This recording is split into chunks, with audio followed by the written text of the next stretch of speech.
një familje, le ta marrim si shembull një familje 7 anëtarëshe.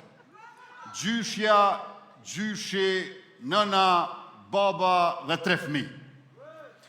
Po filloj me më dashurit ton, gjyshën e gjyshit.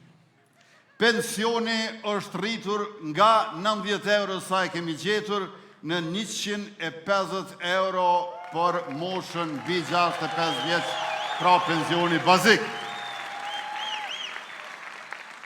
E për 2 pensionistë, kjo i bjen një rritje prej 1440 euro në atë familje.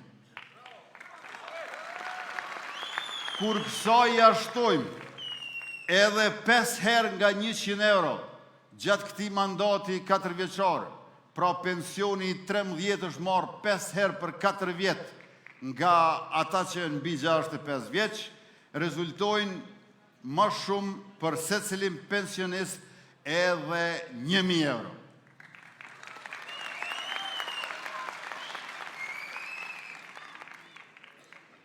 Më tutje, gjyshrit gjithashtu ndikohen, ne e dim, nga blerjet e bornave.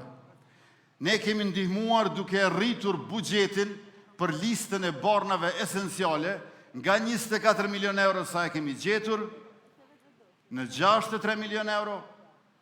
I kemi shtu edhe 6 milion e gjys për smundjet e rralla me 70 borna shtesë, duke ullur kësaj ndjeshëm shpenzimet për ilaçe për gjyshen e përgjyshen.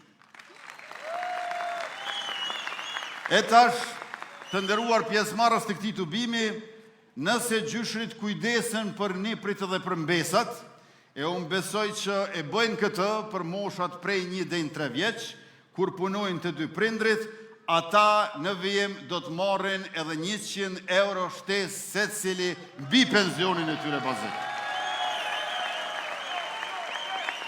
Kësaj, gjyshrit nuk janë më të detyruar të shpenzojnë pensionin për t'i gëzuar niprit e mbesat, sepse tash edhe fëmijët i kanë mjetet e tyre përmes shtesave. Pra të kalojmë të 3